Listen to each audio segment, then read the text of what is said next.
The hush that settled over a defeated battlefield was the most treacherous sound in the ancient world. Picture yourself standing in the smoldering wreckage of what used to be your village.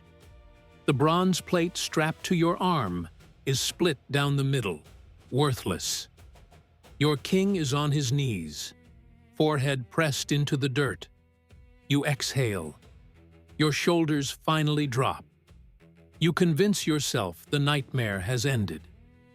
You believe surviving the clash of spears earned you the right to keep breathing. That is the precise moment the Roman centurions began to grin. The blood seeping into the soil was never the end of the war. It was the entry ticket. To the legions marching under the eagle, a beaten enemy stopped being a person. You became inventory. The Roman war machine did not feed on rage or the chaos of combat. It ran on a cold, surgical arithmetic of suffering. They did not simply want your territory. They wanted to harvest your sorrow and turn it into a weapon. They intended to peel away your identity layer by layer, stretching your pain into a public exhibition. Your prolonged torment was meant to broadcast a single message to every other nation considering rebellion against Rome.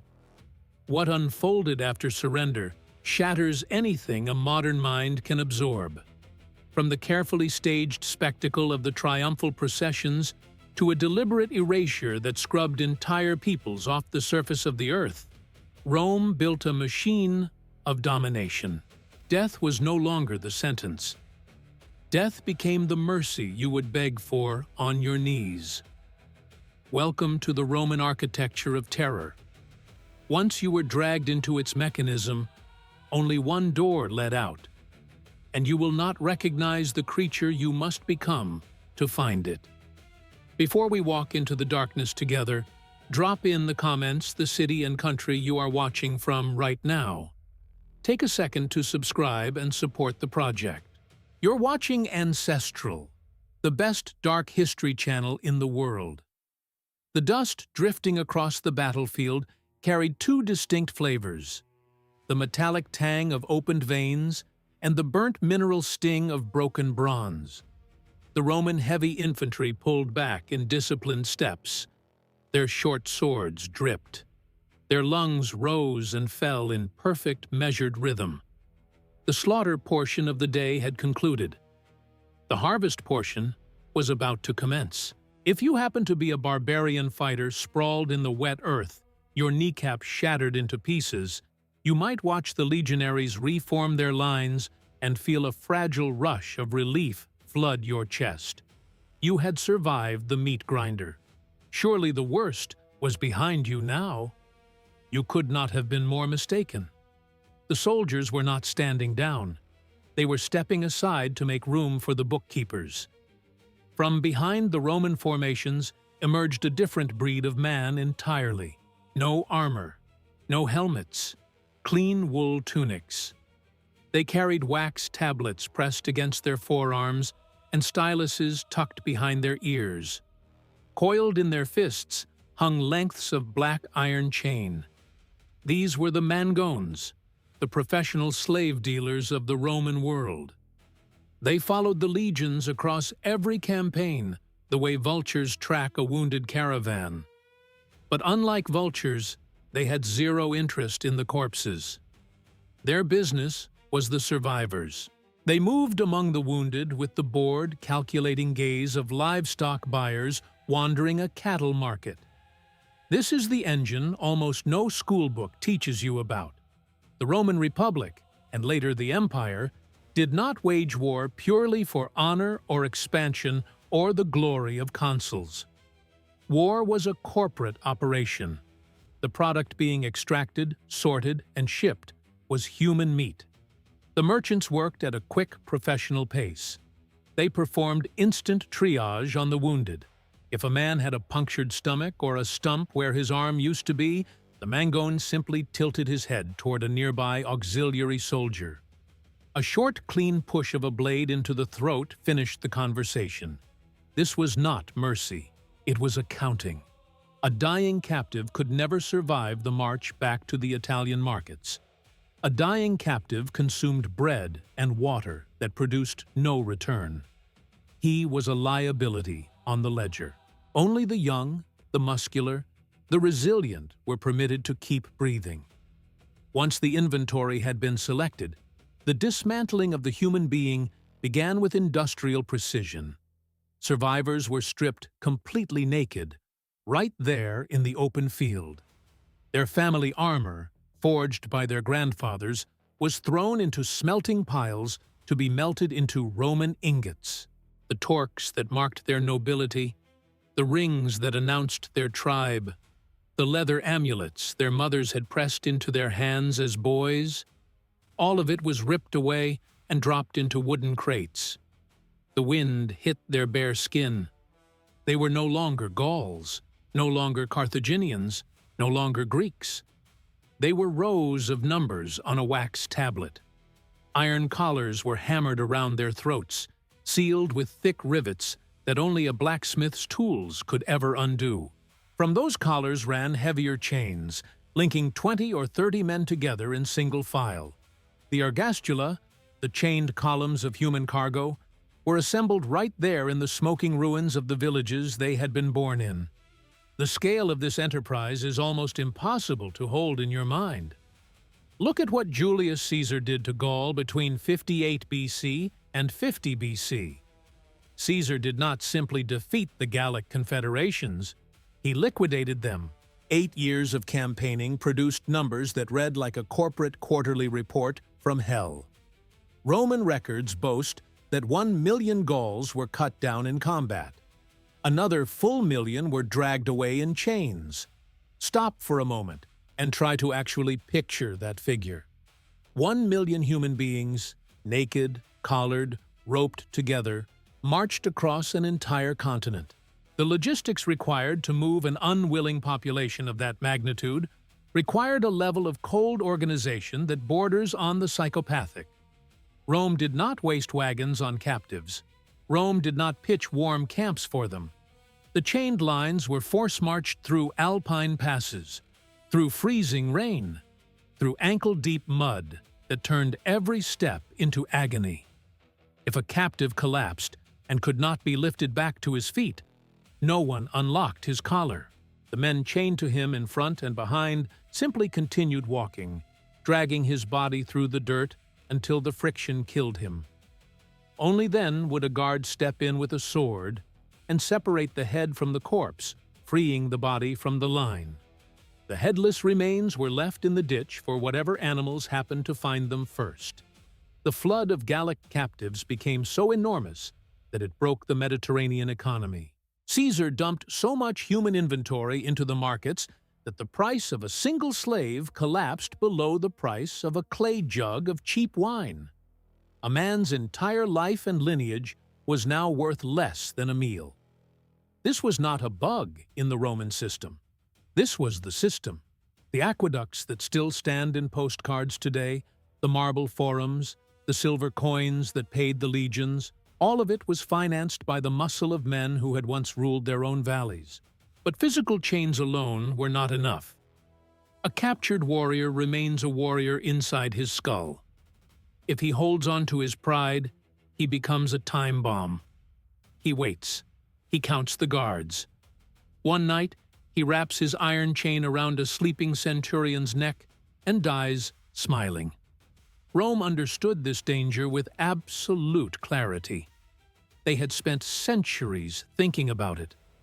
They concluded that they had to dismantle the operating system inside the captive's mind before they could safely deploy the body.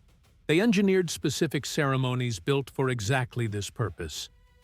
Rituals designed to execute a man's identity while his heart kept beating. The most notorious of these was the Sub Jugum, the passage under the yoke. This ritual was not invented in a vacuum. It was born from a Roman wound that never fully healed. In 321 BC, an entire Roman army was trapped in a mountain pass at the Caudine Forks. The Samnites forced the captured legionaries to crawl, one by one, beneath a low arch of crossed spears. That humiliation burned itself into the Roman bloodstream. For generations, mothers in Rome whispered the name of that valley to terrify disobedient children. And when Rome finally rose to absolute dominance, they did not bury the ritual. They industrialized it. After a city fell, the surviving fighters were herded into an open clearing. Roman engineers cut 3 wooden spears. 2 were rammed vertically into the soil. A third was lashed horizontally across the top, joining them. The crossbar was tied deliberately low, so low that no man, no matter how short, could pass beneath it standing. So low that even bending forward would not get you through. To cross to the other side, the defeated warrior had no choice. He had to drop. He had to flatten himself onto his belly. He had to crawl through the mud like an animal. Imagine, for a moment, that you are the chieftain of your tribe. You have spent your entire life sculpting yourself into a vessel of strength. Your skin is mapped with the inked records of every man you have killed. Children in your village hide behind their mothers when you walk past. Your warriors look at you and see something close to a god. Now you stand naked in front of a crude wooden frame in a foreign field. Your wrists are bleeding. Your kingdom is ash. Roman soldiers line both sides of the path you must crawl through. They are not holding weapons in attack positions. They are leaning on their oval shields. Some are eating. Some are chewing pieces of dried meat. They laugh as you approach. They point. They make jokes you cannot understand in a language that already feels like the language of your new owner. They do not see you as dangerous anymore. And that absence of fear, that bored amusement on their faces, is the cruelest part of the entire ceremony. You sink to your knees.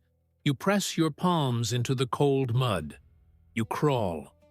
The actual physical movement takes perhaps 3 seconds, maybe 4, but in those handful of seconds, every layer of pride your ancestors stacked inside your spine for 10 generations is methodically peeled away and burned. You enter the yoke as a king. You stand up on the other side as livestock.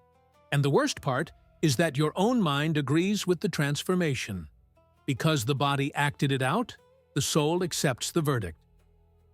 Rome understood something dark about human psychology that modern psychiatry only began to write about in the 20th century.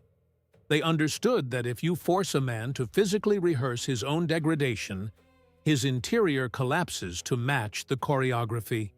You become what you have just performed. Once the mind had been hollowed out, the cargo could be transported safely. The long, freezing marches ended at the great auction platforms of Capua, of Delos, of Rome itself. These markets were assaults on every sense at once. The smell of urine, sweat, animal dung, perfumed oils, and rancid food blended into a single overpowering wall. The noise never stopped. Buyers shouted across the floor. Auctioneers screamed prices. Children of the captured screamed for mothers they would never see again. The captives were forced up onto a raised wooden platform called the catasta. The platform rotated. It was deliberately engineered to spin, so that buyers below could examine every angle of the body without bothering to walk around it. You were not a person on the catasta. You were a side of beef on a slowly turning hook. The paperwork around all of this was meticulous to the point of obsession. Captives shipped in from overseas had their feet dusted white with chalk. These were called the cribati. The chalk announced foreign origin. If a merchant was selling a slave with no warranty for health, no guarantee for temperament, no promise that the captive would not try to escape or kill the new master in his sleep, the merchant placed a small felt cap, called a pileus, on top of the slave's head. The cap was a legal disclaimer. Buy this one at your own risk. The buyers themselves were not the cartoon thugs movies like to portray. They were estate managers in clean togas, wealthy patricians with sons studying philosophy, mining company foremen with quotas to fill. They approached the rotating platform with the same calm, evaluating gaze a modern executive uses to compare quarterly reports. They prodded the captives. They pinched biceps and forearms to test for muscle density. They forced jaws open with their thumbs to inspect for missing teeth and gum rot, because bad teeth meant the slave would die of fever within a year.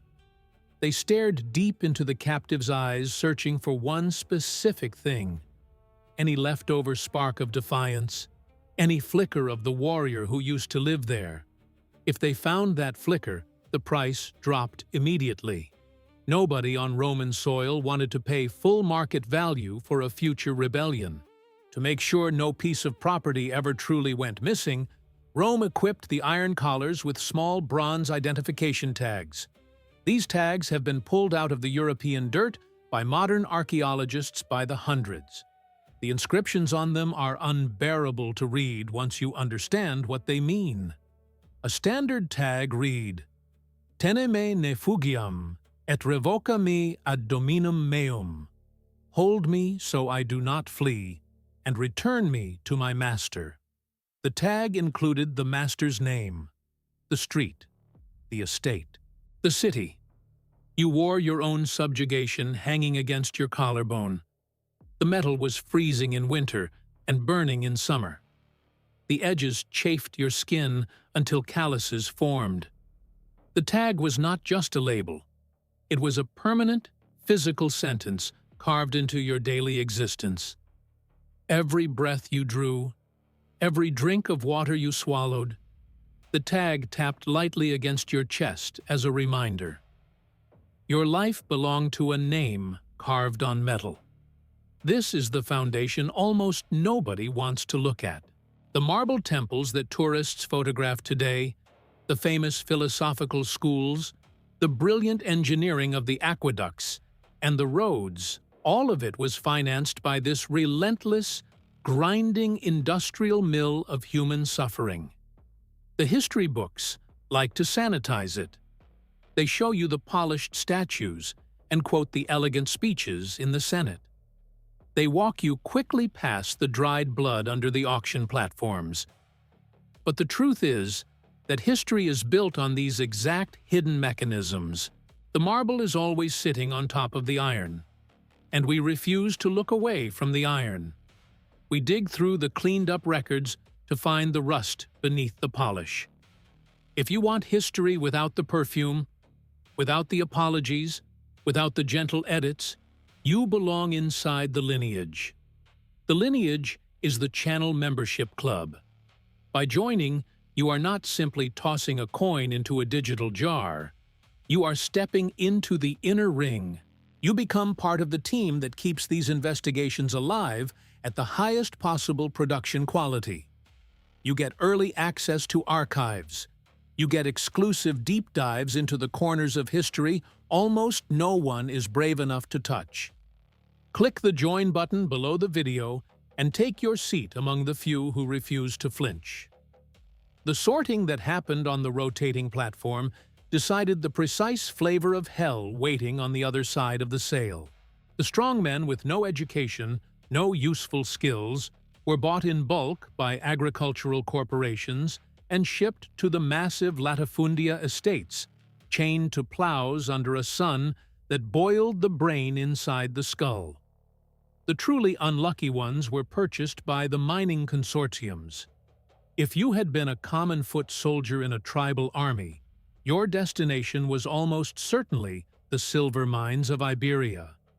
There, you would be lowered into the dark on a rope. You would breathe in toxic mineral dust until your lungs filled with crystalline scar tissue. You would die, on average, within months.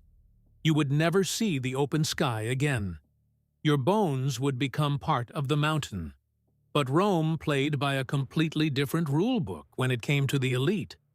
If you were a king, if you were a general, if you were the man who had dared to organize the resistance against the legions in the first place, Rome did something far more terrifying than killing you. Rome kept you alive.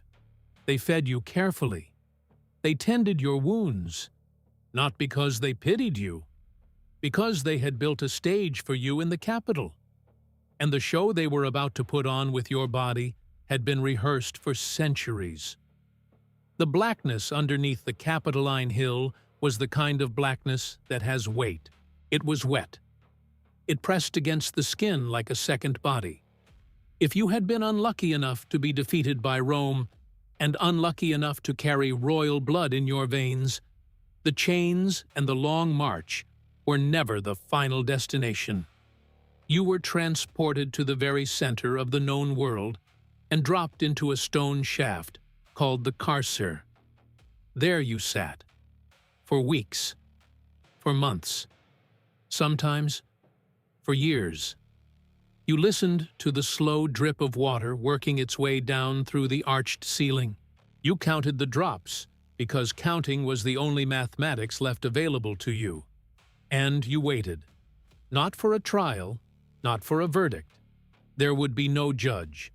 You were waiting for one specific date on the Roman calendar. You were waiting for the triumph. The Roman triumph is almost always described as a parade in textbooks. That is a lie of omission so large it deserves its own confession. The triumph was not a celebration. It was a precision instrument of psychological annihilation, dressed in flowers and trumpets. It was the day the Roman state turned the suffering of a human being into entertainment for the masses, the way a modern city turns a stadium event into a televised broadcast. When the morning of the procession finally arrived, the iron doors of the carcer were dragged open. The captive king, who had not seen sunlight in months, was hauled up the stone steps into the open air. The light alone was a form of torture. His eyes, which had adapted to absolute darkness, could not handle the assault.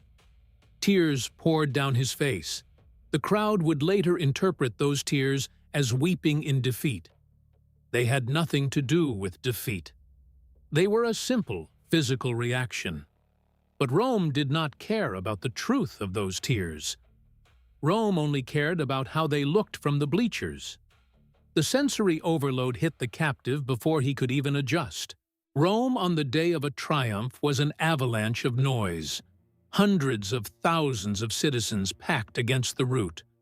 The air was thick with the perfume of burning incense, deliberately lit to mask the underlying stench of sweat, manure, and human terror. At the head of the procession rolled the victorious general, the triumphator. He stood inside a towering chariot pulled by 4 white horses. His face was painted bright red, deliberately styled to mirror the terracotta features of the ancient statues of Jupiter. For this single day, the Roman state permitted a flesh and blood man to dress up as a living god. But every god requires sacrifices. Every god requires an audience to confirm his supremacy. That was the function of the captives. They were arranged directly in front of the divine chariot. They were the physical proof that the man behind them had achieved godhood. Rome understood the theater of pain at a level of sophistication that would make a modern stage director jealous. They did not simply parade the defeated kings in iron chains. Iron was beneath them. Iron was for common slaves, for farm hands, for mining stock. For royalty, Rome commissioned chains forged from solid gold. At first glance, this sounds almost like a perverse honor. It was not. It was a meticulously calculated form of physical agony. Gold is one of the densest metals on Earth. A heavy gold chain wrapping the wrists, looping around the neck, and binding the ankles weighed nearly 3 times what the same length of iron would have weighed. The defeated king was forced to march through the winding streets of the capital, carrying close to 50 pounds of soft metal across his shoulders, neck, and forearms. The gold, being soft, bit deeply into his skin with every step. The weight forced his back into a permanent curve. He could not stand upright even if his pride begged him to. The chains physically choreographed his submission for the crowd. He arrived as a king and was geometrically reduced into a hunched, broken silhouette before he had even taken 30 steps. The route was engineered to be punishingly long. It snaked through the Circus Maximus, brushed past the Palatine Hill, and crawled inch by inch along the Via Sacra toward the great temple of Jupiter Optimus Maximus at the summit. The crowds along the way performed their assigned role with enthusiasm. They screamed obscenities. They hurled rotten produce. They spat. Some of them stepped forward to slap the captive across the face before being pushed back by the centurions. The king walked through this corridor of pure, manufactured hatred. But the real cruelty was not the spit or the rotting figs. The real cruelty walked beside him. Rome forced the king's family to march in the procession alongside him. His queen, his brothers, his sisters, his infant children, sometimes still nursing infants. They were dressed in their traditional royal garments, now torn, stained, soaked in sweat. The king had to listen, with his eyes pinned forward, as his own children cried in confusion at the screaming Roman crowd. He knew what was coming at the end of the road. He had heard the stories. And Rome wanted him to know. Rome wanted him to feel every step. They weaponized his love for his bloodline, transforming his role as a father and a husband into his deepest possible wound. The man who could endure a sword to the stomach without flinching would crumble at the sound of his child's frightened voice. When the chariot finally reached the steep climb up the Capitoline Hill, the entire procession came to a halt. The moment of culmination had arrived. The triumphator turned his chariot toward the temple to perform sacrifices to Jupiter. And at that exact instant, the captive leader was pulled away from the route, pulled out of the procession entirely, dragged sideways down a narrow alley. He was being escorted to the Tullianum. The Tullianum was the lowest chamber of the prison system, a circular pit, accessible only through a hole carved in the ceiling. There were no stairs. There was no door. The executioners pushed the captive toward the opening in the floor of the upper chamber. They shoved him through. He fell 12 feet down into a damp, lightless stone room that smelled of mildew and old blood. There was no grand executioner's block. There was no platform. There was no last speech, no final words allowed to ring out for the historians to record. The executioner climbed down a ladder after him. In the absolute pitch black of that pit, he wrapped a simple length of rope around the captive's neck, and he pulled. The king of a sovereign nation was strangled in what was essentially a sewer. Once the body went limp and the heart stopped, the executioner climbed back up the ladder and signaled the guards above. A young messenger then sprinted up the hill to the temple. He cut through the crowds, slipped past the priests, and whispered 7 words into the ear of the triumphator standing in front of the altar. The king is dead. Only then, with that confirmation received, did the general slaughter the white bulls dedicated to Jupiter. The order was sacred and immovable. The blood of the human enemy had to flow first.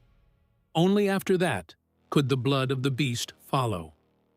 After the ceremony, the king's corpse was hooked through the jaw with an iron meat hook and dragged across the stone streets, down through the city, and thrown into the muddy current of the Tiber River. No tomb, no grave marker, no memory. Not even a name carved into a wall. The Roman state had ensured that even the soil refused to remember him. But Rome's machinery of terror was not exclusively pointed outward at foreigners. A system built on absolute domination requires absolute obedience from its own enforcers. The Roman legionary was the most lethal heavy infantryman of the ancient world, And the reason had almost nothing to do with how much he hated the enemies in front of him. He was lethal because he feared his own commander far more than any barbarian sword. When a Roman unit broke ranks, retreated without authorization, or attempted mutiny, the punishment Rome reached for was specifically engineered to shatter the soul of the legion from the inside out. It was called decimation. The word has been emptied out by the modern era. People today use the word to describe a bad sports loss or a difficult quarter at work. In the Roman army, decimatio meant something exact and surgical.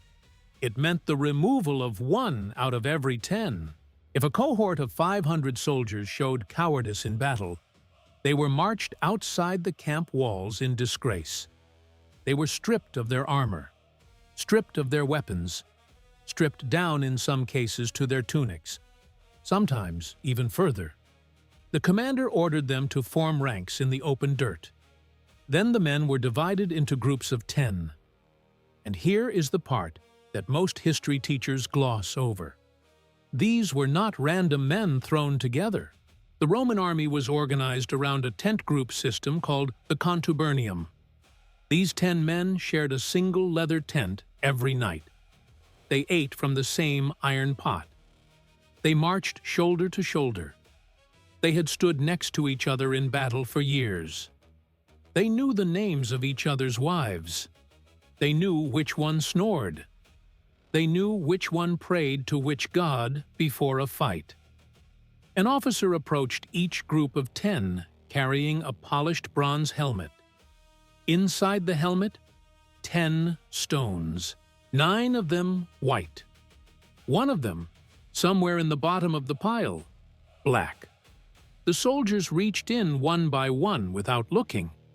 The man whose fingers closed around the black stone was marked for death. And here is where the genuine darkness of Roman military discipline reveals its full shape. The commander did not order the Praetorian Guard to step in and execute the condemned soldier. He did not call upon professional executioners. He gave the order to the other 9 men in the tent group.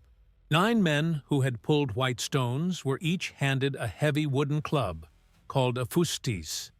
They were ordered to form a tight circle around their tent mate, their friend, their brother in everything but blood. If any of them refused, all 10 of them would be executed instead. The choice was engineered to have no exit. The men raised their clubs. They brought the wood down on the head of the man they had shared bread with the previous evening. They cracked his collarbone. They caved in his ribs. They broke his jaw. They beat him until his skull was no longer recognizable as a human head. They beat him until the body in the center of the circle finally stopped twitching against the dirt.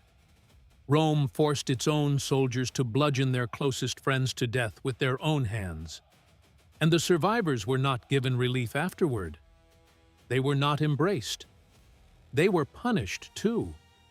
They were rationed raw barley instead of the wheat the rest of the legion received.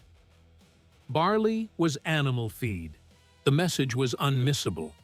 They were ordered to sleep outside the fortified walls of the camp, exposed to night cold, enemy raiders, wolves. Rome understood something profound and terrifying about the human nervous system. Physical pain fades. Bruises heal. Bones knit back together. But the psychological scar of beating your closest brother to death with a wooden club never closes. It rewires you. It guarantees that for the rest of your life, you will never disobey another order. You become an instrument that the state can play. When Rome needed to broadcast a message that transcended military discipline and struck directly at the civilian populace, at the slave classes, at any subject who might dream of rebellion, they reached for the cross. Crucifixion was the highest, most refined expression of Roman cruelty. It was a punishment reserved exclusively for the lowest classes. Slaves, pirates, enemies of the state, foreign rebels. It was considered so degrading so beneath human dignity that Roman citizens were legally protected from it no matter what crime they had committed. A citizen could be a serial murderer and still be granted a relatively quick beheading. The cross was beneath him. The purpose of crucifixion was never just to kill. Killing was easy. Rome had 100 faster methods. The purpose of crucifixion was to maximize the duration of conscious agony while keeping the victim alert enough to suffer every second of it. The anatomy of the cross was a masterpiece of biological sabotage. The victim was stripped completely naked first. Naked because humiliation was part of the design. They were thrown flat on their back across the horizontal beam, called the patibulum. The executioner took a square iron nail, roughly 7 inches in length. He did not drive that nail through the palm of the hand, the way Renaissance painters loved to depict. Nails through the palm tear out under body weight. The flesh between the fingers and the wrist simply cannot hold the load of a hanging human being. The executioner knew this. He drove the nail through the wrist instead, between the radius and the carpal bones, in the channel where the median nerve runs. That placement was not accidental. It crushed the median nerve at the moment of impact. The shockwave of pain that traveled up the arm and exploded into the chest was unlike any pain a human being can describe. Survivors of partial crucifixion in later centuries described it as liquid fire pouring into the bones. Then the victim was hoisted up onto the vertical post, called the stipes. The feet were positioned one over the other, or sometimes placed side by side against a small wooden block called a suppedaneum. A single nail was driven through the heel bones, and then the body was allowed to drop. Gravity took over. As the body hung downward from the wrists, the pectoral muscles across the chest locked into a contracted position. In this configuration, the human respiratory system enters a nightmare state. You can inhale. You cannot exhale. Carbon dioxide begins to build up in the blood. To force the air out of the lungs, the victim has to push up on the nail driven through the heel bones. He has to drive his own torn, whipped back against the splintered surface of the upright post and lift his body weight. With each push, he exhales. He gulps in another breath. Then he collapses back down because his legs cannot hold him. Then the suffocation begins again. He pushes up again. This horrific respiratory dance, this slow back and forth between drowning in his own carbon dioxide and tearing his back open against the wood, could continue for days. 3 days was common. Some victims, in cooler weather, lasted close to a week. There are documented cases of soldiers being assigned to watch a single cross for so long that they had to be rotated out. In 71 BC, the gladiator Spartacus led a massive slave revolt that genuinely terrified the Roman Republic to its core.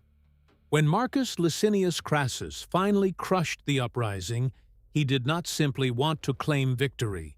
Crassus wanted to make absolutely certain that no slave anywhere in Roman territory would ever look a free citizen in the eye again. He took 6,000 surviving rebels from Spartacus's army.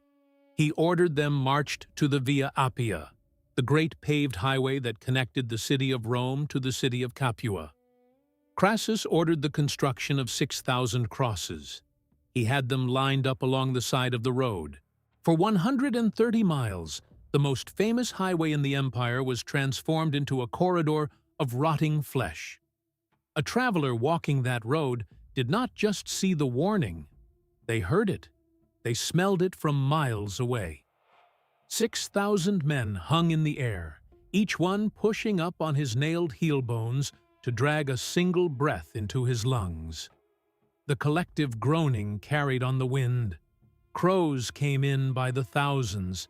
They did not even wait for the men to finish dying.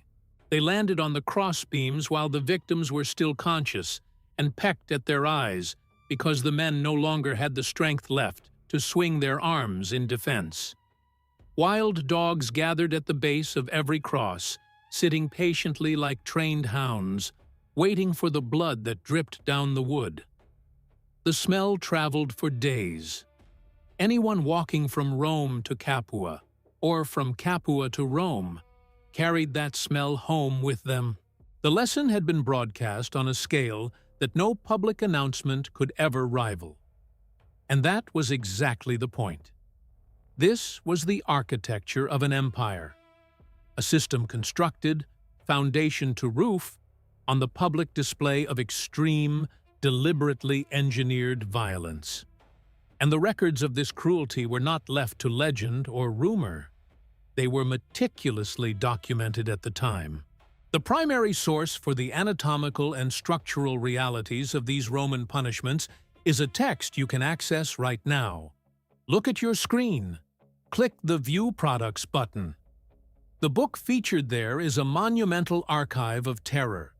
It is the spine of today's story, and you need to hold a copy in your hands to truly understand the depth of what we are uncovering. You will also see a carefully curated selection of additional themed artifacts displayed alongside the book. Open the shelf. Explore what other immersive pieces and dark memorabilia are waiting to complete your collection. Open the shop shelf on your screen, secure your piece of history, and browse the relics while we descend further into the dark. Rome had stripped them of their freedom. Rome had taken their families.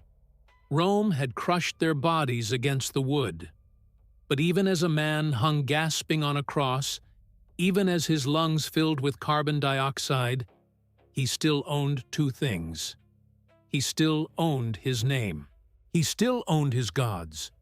So Rome built a weapon designed to take those too. Sans pouruntinence, Claude respondu. The endurance of human flesh is a closed equation. The endurance of human flesh is a closed equation. The body can absorb a finite quantity of pain before the nervous system trips its breakers, shuts down, and grants death as a final escape hatch. The engineers of the Roman war machine identified this ceiling very early in their imperial career. They understood that if they wanted dominance that stretched across centuries, they needed to break out of the prison of the physical. They needed to learn how to attack things that could not bleed. They needed to figure out how to assassinate an idea. Long before a Roman siege engine launched its first stone block against a city wall, the war had already begun in the invisible world. Roman priests performed a chillingly precise, top-secret ceremony known as the evocatio. Standing just beyond the range of an enemy archer's bow, with the besieged city still bristling with defenders on the battlements, the priests would chant a legally formatted invitation directly to the patron god of the city across from them. They did not curse the foreign deity. They did not mock him. They negotiated. They offered a larger temple inside the walls of Rome. They promised richer sacrifices. They guaranteed a permanent seat within the imperial pantheon. All the god had to do, in exchange, was abandon the city he was currently sheltering. It was, in the most literal possible terms, a divine bribe. The Romans genuinely believed, with their entire spiritual architecture, that a fortified city could not be taken by force while its god still lived behind its walls. So they evicted the god first. By the time the legionaries finally smashed through the gates, the soldiers did not believe they were attacking a divinely protected people. They believed, deep in their bones, that they were carving through a flock of abandoned sheep, whose shepherd had already accepted a better offer in Rome. Once a civilization had been conquered, the second phase began, the physical extermination of identity itself. To understand what came next, you have to step out of the modern mind. You have to forget the Hollywood version of the soul as some misty, weightless cloud floating in a vague heaven. In the ancient Mediterranean, immortality was not abstract. Immortality was physical. It was tethered like a leash to memory. The Egyptians, the Greeks, the tribes of the Levant and Anatolia, all of them believed something terrifyingly specific. They believed that as long as your name continued to be spoken aloud by the living, and as long as your image remained recognizable in stone or paint, then a real, measurable fragment of your essence continued to exist in the afterlife. To be forgotten was not poetic. To be forgotten was to be unmade. Rome understood this theological architecture better than the people who built it. And so they weaponized it. They institutionalized a procedure called the damnatio memoriae, the condemnation of memory. This was not a chaotic outburst of vandalism. This was a state-sanctioned, paperwork-stamped, bureaucratic process designed to retroactively uncreate a human being. Picture a Roman engineer walking calmly into the marble palace of a conquered tribal king. He does not carry a sword. He carries a cold iron chisel and a wooden mallet. He approaches a life-sized statue of the defeated king, carved by master sculptors decades before. He does not smash the statue. Smashing would be undisciplined. Smashing would be the work of a barbarian. Instead, he sets the edge of the chisel against the marble eyes. He raises the mallet. He strikes. The eyes chip away in a fine cloud of white dust. He moves to the nose. He strikes again. He moves to the mouth. He works for an hour, sometimes two. He leaves the torso intact. He leaves the pedestal intact. He leaves the inscription of the king's titles untouched on the base. But the face, the seat of identity, is obliterated. This was a precise theological execution. By blinding the statue, the Romans believed they were blinding the king's soul in the afterlife. By destroying the carved mouth, they guaranteed that the soul could never again speak its own name. It could never receive offerings from descendants. It could never call out to its ancestors for guidance. The defeated king was now condemned to wander the underworld eternally blind, eternally mute, eternally lost. The meticulous nature of this erasure extended into every written record. Imperial scribes were dispatched into the archives, carrying pumice stones to scrape the names of condemned leaders right off the surface of official papyrus rolls. Stonemasons climbed the sides of triumphal arches with chisels in their belts to physically chip specific names out of the marble inscriptions. They left an awkward, glaring blank space where the name used to be. And here is the part that reveals the surgical cruelty of the Roman mind. The blank space was deliberate. Rome did not bother to seamlessly rewrite the inscription. They could have. They had the masons. They had the resources. But they chose not to. They wanted the scar to remain visible. They wanted every future generation, every traveler, every grandchild walking past that arch 100 years later, to look at that blank space and understand exactly one thing. Someone used to exist there. Someone had a name carved into that stone. And then Rome decided that they should not. To grasp the absolute ceiling of this erasure, you have to look at what Rome did to Carthage in 146 BC. Carthage was not a small tribal village. Carthage was a superpower, a maritime empire of trade routes, towering apartment blocks, advanced harbor engineering, and a population that climbed past 500,000 people. Carthage was the only civilization that ever genuinely threatened to strangle Rome in its cradle. Hannibal had crossed the Alps with war elephants and brought the Republic within a single afternoon of total collapse. The Romans never forgot that fear. When the Roman general Scipio Aemilianus finally breached the walls of Carthage during the Third Punic War, the goal written on his orders was not occupation. It was not annexation. The goal was annihilation. The urban combat lasted 6 days. Roman soldiers advanced through the city block by block, building by building. They did not simply kill the defenders inside the apartment towers. They used iron grappling hooks on long ropes to yank the wooden support beams out from the lower floors. They collapsed entire multi-story residential blocks onto the families hiding in the basements. By the seventh day, 50,000 starving Carthaginians retreated to the high citadel of Byrsa, the spiritual and military summit of the city. They surrendered. Scipio accepted their surrender.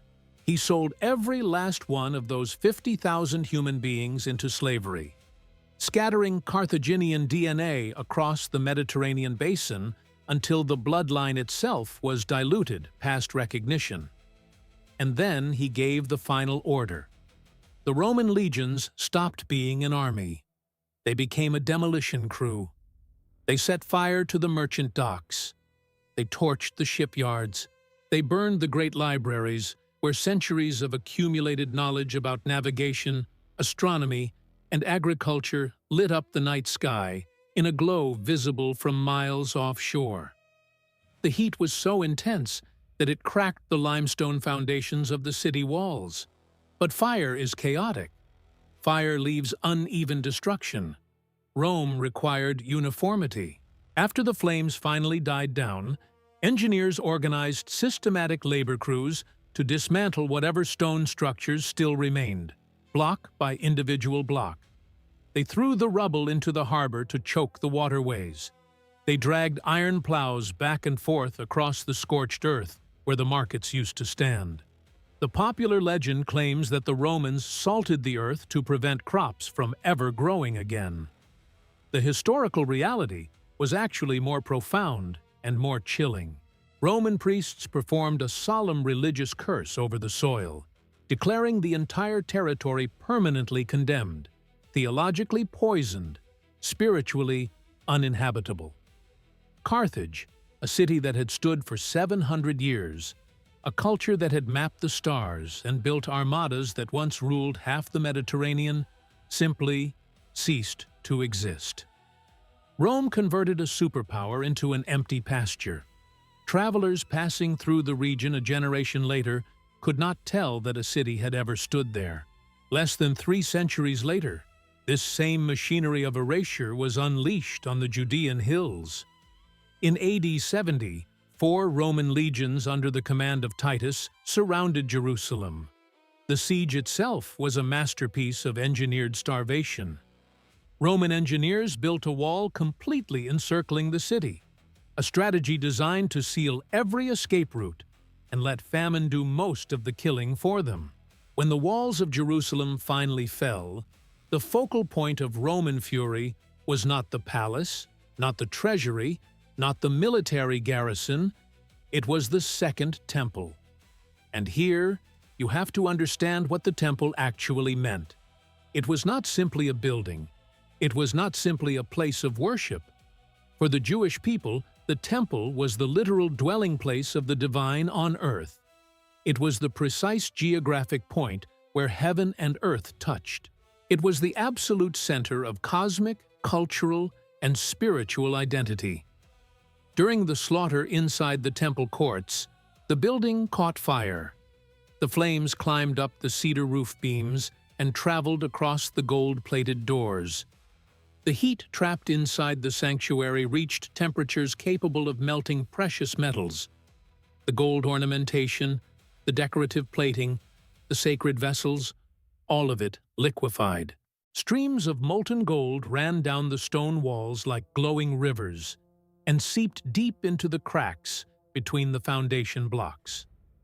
When the fires finally exhausted themselves, the Roman soldiers picking through the smoking ruins realized something. There was a literal fortune now trapped between the stones. They did not just loot the surface debris. They used iron pry bars, wooden levers, and teams of pack animals to physically lift and flip the multi-ton limestone foundation blocks. They scraped the cooled gold out of the dirt beneath each one. In their pure mechanical greed, they accidentally fulfilled an ancient prophecy.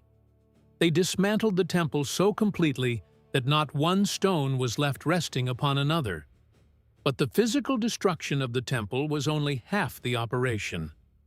To truly shatter the soul of the resistance, Rome had to capture and humiliate the sacred symbols themselves. The legionaries breached the innermost sanctum and extracted the menorah, the great seven-branched golden lampstand. They took the table of showbread. They took the silver trumpets. These were not treated as mere battlefield trophies. They were ideological hostages. When Titus returned to Rome in glory, he paraded the menorah through the streets during his official triumph. And here is the part you can actually verify with your own eyes today. Carved into the marble of the Arch of Titus, which still stands in Rome, is a sculpted relief showing Roman soldiers physically hauling the menorah on their shoulders through the streets of the capital. The message embedded in that stone could not be more direct. Your God could not protect his own house. Your most sacred relics are now decorations in the capital of your enemy. The center of your universe has been relocated. It now sits in a Roman warehouse. This is the true horror of the Roman system, and it is the horror that history textbooks tend to walk past quickly. The men who executed these orders, who chiseled the eyes off statues and pried up the foundation stones of temples, were not monsters operating in some temporary fit of insanity. They were not driven by hatred. They were craftsmen of violence. They were tradesmen. A legionary swinging a pickaxe into the cornerstone of a foreign temple did not do it with rage burning in his chest. He did it because his shift lasted until sundown. He did it with the exact same emotional detachment as a man digging a ditch for an aqueduct or laying paving stones on a country road. He whistled while he worked. He thought about his dinner. He complained to the soldier next to him about the blister forming on his palm. The bureaucratic, clock-punching ordinariness of the destruction is precisely what makes it so unspeakably chilling. They eradicated entire civilizations as a scheduled administrative task. They erased peoples from history with the bored efficiency of men filing tax records. Rome did not survive for 1,000 years because they had sharper swords. Iron rusts. Shields splinter. Tactics fall out of fashion. Rome survived because they understood something almost no empire before them had grasped. They understood that the real battlefield is not the field outside the city walls. The real battlefield is the inside of the human skull. If you want to conquer a man, you kill him. But if you want to conquer a people, you have to reach into their collective imagination and methodically dismantle their ability to picture a future in which they are free. You tear out their gods.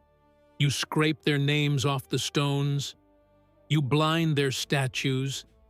You forbid their language until their grandchildren can no longer pronounce the words of their grandparents. You scatter their genetic line across the slave markets of 3 continents. And then, only then, can you say you have truly conquered them. Rome tattooed its ruthlessness into the collective bloodstream of humanity. They built an architecture of terror so massive and so deep that even 2,000 years later, we are still walking inside its shadow, fascinated and paralyzed by the sheer scale of what they were willing to do. Thank you for staying with us all the way to the end. The dark corners of history require witnesses, and you have proven that you have the stomach to look directly at the truth without flinching.